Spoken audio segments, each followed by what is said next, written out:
Comment grossir un petit compte en trading?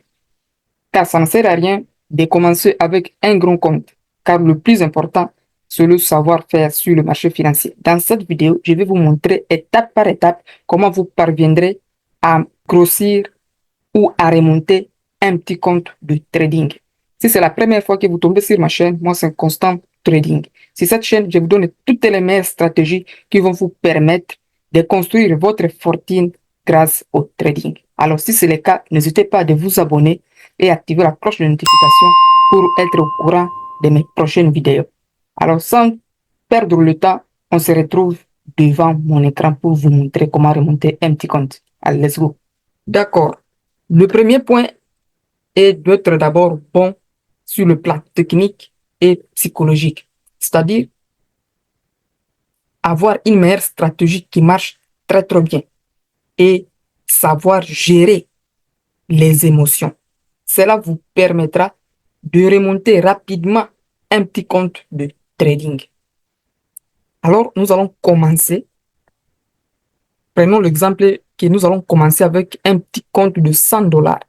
Comment est-ce que nous allons procéder avec un petit compte de 100 dollars? Comment est-ce que nous allons gérer tout ça pour essayer de le remonter rapidement pour atteindre 5 000, voire 10 000? C'est possible si vous avez une meilleure stratégie qui marche très très bien et si vous êtes aussi bon sur le plan psychologique. Voilà. Alors, prenons mon cas. Par exemple, comme parfois je trade un petit compte de 100 dollars. Prenons mon cas. Comment est-ce que je fais sur le plan pratique? Comment je fais si je trade avec un compte de 100 dollars? Vraiment, je sais que dans 100 dollars, moi, je veux risquer 10% de mon capital. Car je sais, pour cramer ce 100 dollars, il faut que je fasse 10 trades, 10 stop loss d'affilée. Ce qui est extrêmement compliqué de faire 10 stop loss d'affilée, c'est-à-dire ça, aucun trade à break-even. Ce qui est extrêmement compliqué avec ma stratégie. Si vous n'avez pas une stratégie, je vous invite à aller voir cette vidéo qui va apparaître à gauche ou à droite de cet écran. Et n'hésitez pas aussi d'aller consulter les autres vidéos qui se trouvent sur ma chaîne pour avoir le guide complet. Alors, moi, je vais commencer à risquer 10 dollars dans ce 100 dollars. Je vais commencer à risquer ce 10 dollars par position. C'est-à-dire, je risque 10 pour avoir 30 ou 50. Parce que moi, selon mon risque reward que moi je considère, c'est à partir de 1 pour 3 et 1 pour 5. Je ne peux pas prendre une position qui ne me donne pas un risque reward de 1 pour 3 ou soit 1 pour 5. À partir de 1 pour 3 et 1 pour 5, c'est là où je vais me placer. Ça, c'est ma façon de voir les choses sur le marché financier. C'est comme ça que moi je fais. Je vais risquer 10 dollars pour avoir 30 ou 50. Alors, si j'atteins le palier de 200 dollars, qu'est-ce que je dois faire? Je vais augmenter, c'est-à-dire je vais augmenter le risque.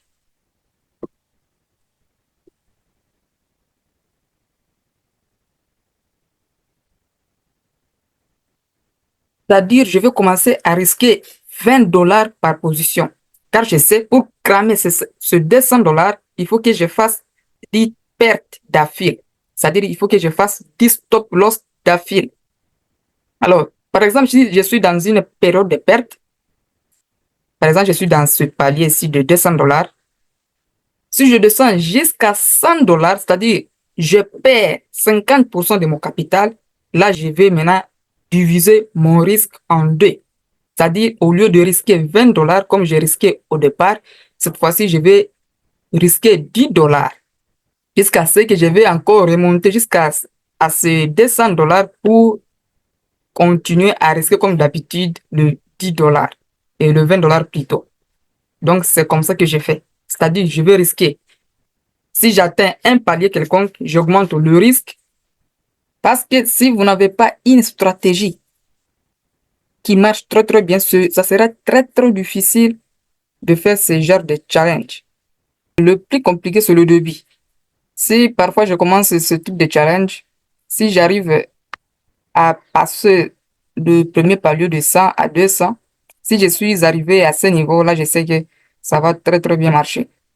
Parce que ici, la psychologie joue un grand rôle à ce niveau, à ce premier palier de 100 jusqu'à 200 dollars pour atteindre 200 dollars rapidement là. Parce que vous allez commencer à risquer le 10 dollars par position. Donc, c'est comme ça. Donc, si j'arrive à ce palier de 300, je continue avec le même processus. C'est-à-dire, je vais commencer à risquer 30 dollars par position, c'est-à-dire 10% de mon capital.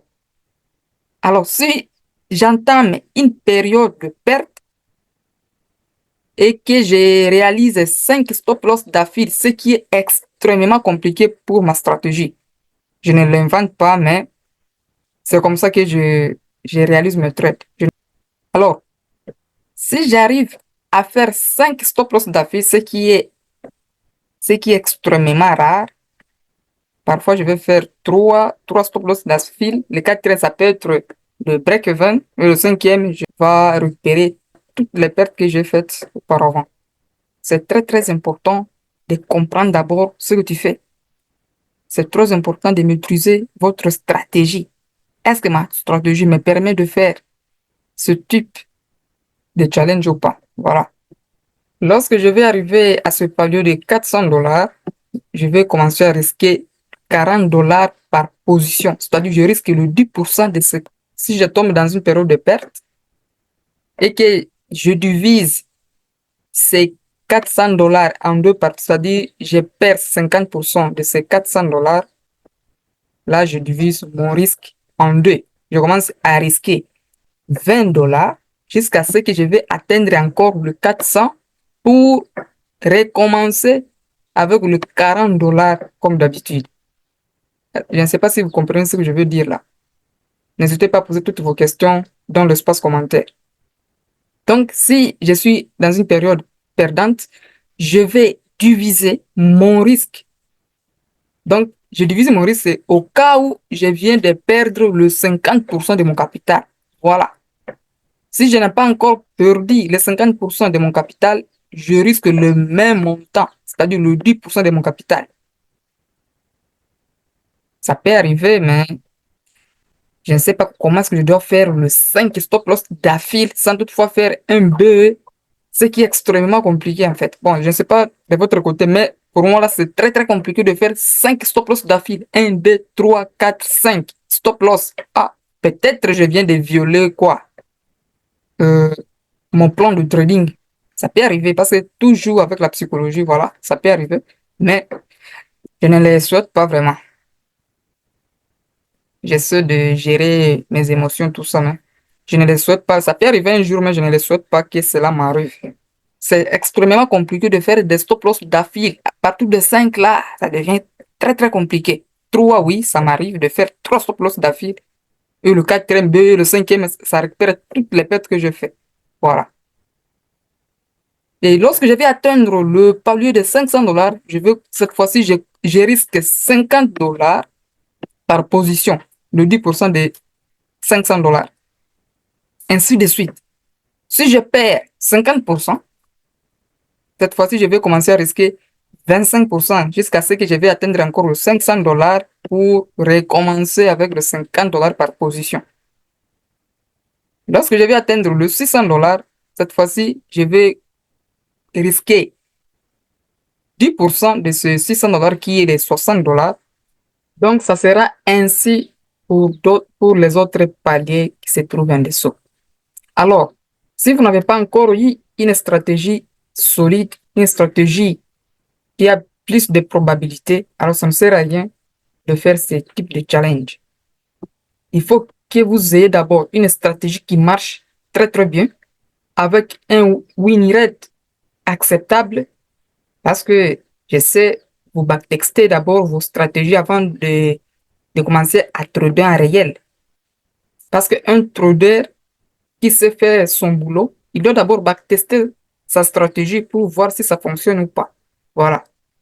Alors, lorsque vous allez atteindre maintenant le palier des 1000 dollars, là, vous allez réduire le risque.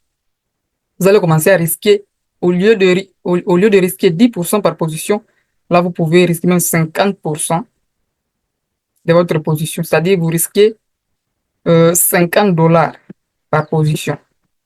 C'est très encourageant.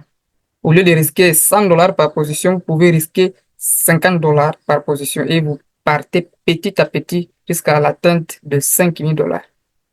Voilà en quelque sorte ce que je voulais vous montrer dans cette petite vidéo, comment remonter un petit compte de trading vers un gros compte en respectant ce money management que je vous ai épinglé. N'hésitez pas de me dire de quel type de vidéo voudrez-vous voir sur cette chaîne. N'hésitez pas vraiment de me le signaler dans l'espace commentaire. Alors, on se dit ciao et on se retrouve à très bientôt pour d'autres tutos.